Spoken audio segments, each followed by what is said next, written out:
teach us about prayer, we have the scriptural thought of James 5 and verse 18 as a backdrop. So let's give him our attention, please.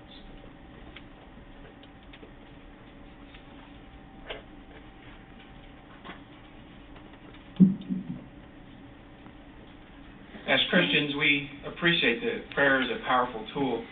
And in this discussion tonight about Elijah, we're going to see some important things we need to remember when it comes to what we pray about. Jesus Christ said thanks over some bread and some fish and fed a huge crowd and performed a miracle. And so, wouldn't it be nice if in our prayers we had a power like that? Well, we do. As a matter of fact, if you'll join me there in James 5 and verse 18, where it's talking about Elijah, that's James, the 5th chapter, and verse 18.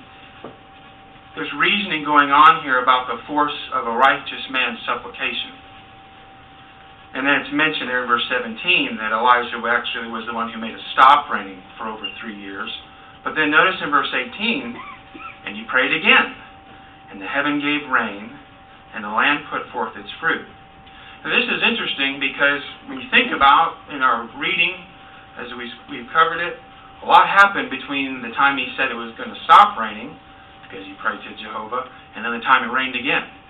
Matter of fact, the whole issue with Baal and serving Jehovah or Baal was accomplished. And you recall in our Bible reading how exciting that is to think about Elijah saying a 30-second prayer and that fire coming down from the sky and eating the altar up and all its contents. So let's look back there to 1 Kings. 1 Kings, the 18th chapter. Let's appreciate some points here. We're going to be looking first at 1 Kings 18 and verse 41. Keep in mind now, you had this scene. The Baal worshippers were brought to where they needed to go to. Jehovah had spoken and exposed them. Now notice, starting in verse 41 of 1 Kings 18. Elijah now said to Ahab, "Go up, eat and drink, for there's the sound of a turmoil of a downpour." And Ahab proceeded to go up to eat and drink. This is interesting because it's going to be a contrast. Notice when he said to go eat, Ahab, having seen what had happened, he didn't care. He said, "Yeah, I'm going to go eat and drink." But now let's notice what Elijah does. As for Elijah, he went up to the top of Carmel and began crouching to the earth and keeping his face put between his knees. Now, I'm not going to demonstrate what it looks like for a man to crouch and then put his head between his knees. But think about it. Imagine it. The humility he's showing. And keep in mind, too, here he had just made this demonstration for Jehovah's name. And the people were impressed. But no, he's not going to make a move that's going to bring attention to himself now. Now, even though he might not be viewed by many people, that's the position he takes. So you notice here, he's giving this prayer, and then he has his attendant go back and forth. And so then we'll drop down to verse 45. And it came about in the meantime that the heavens themselves darkened up with clouds and wind, and a great downpour began to occur. So he says this prayer, and within a short amount of time, the prayer's answered. Now, did he just decide that it was a good time to end this thing and time for it to rain again? No. Let's look back in the beginning of 1 Kings 18 and notice where he got his direction from. It says, "And it came about after many days that Jehovah's own word came to Elijah in the 3rd year, saying, Go, show yourself to Ahab, as I am determined to give rain upon the surface of the ground." And notice, accordingly Elijah went to show himself to Ahab, while the famine was severe in Samaria. So the key to having our prayers answered really has to do with Jehovah's will. As long as what we're praying about is in line with Jehovah's will, then our prayers are going to have success. As a matter of fact, one reference in the Watchtower put it this way. It says, "When we pray, it is good to remember, no matter what it is we ask according to God's will, He hears us." It goes on to comment, clearly then, we need to know what God's will is in order to pray acceptably. And that's a good reason to make Bible study a daily part of our life. So if in our own minds we think, well, I wonder if Jehovah's going to answer this prayer. I wonder if I should pray about this or not. Is this proper or improper? Well, if we're asking that question, it would be good to investigate what Jehovah Jehovah's will is.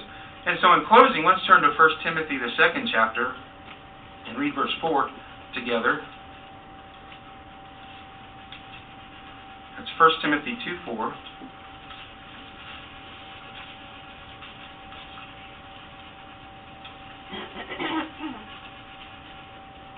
And notice here the admonition that's given.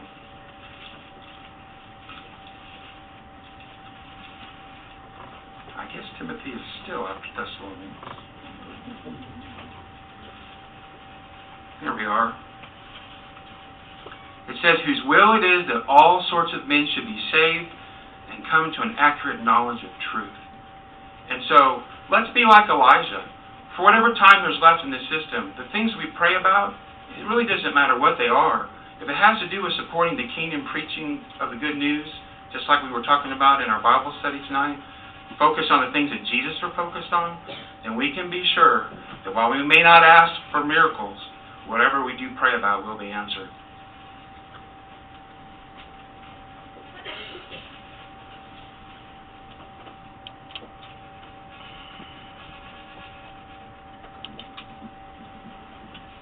I'd like to thank you also, Brother Shumway. We enjoyed your coverage of the material. One of the things that I liked in particular is that it was a very uplifting talk. It's very encouraging, and that falls in line with one of the council points that the society has given us, which is upbuilding and positive. I think in this world today, I think almost everyone would agree, whether they're Jehovah's Witnesses or not, that we could all use a little bit of positive and uplifting information. And so the council point here, starting on page number 203, in terms of how we could do this, it says, keep in mind that our assignment is to preach the good news.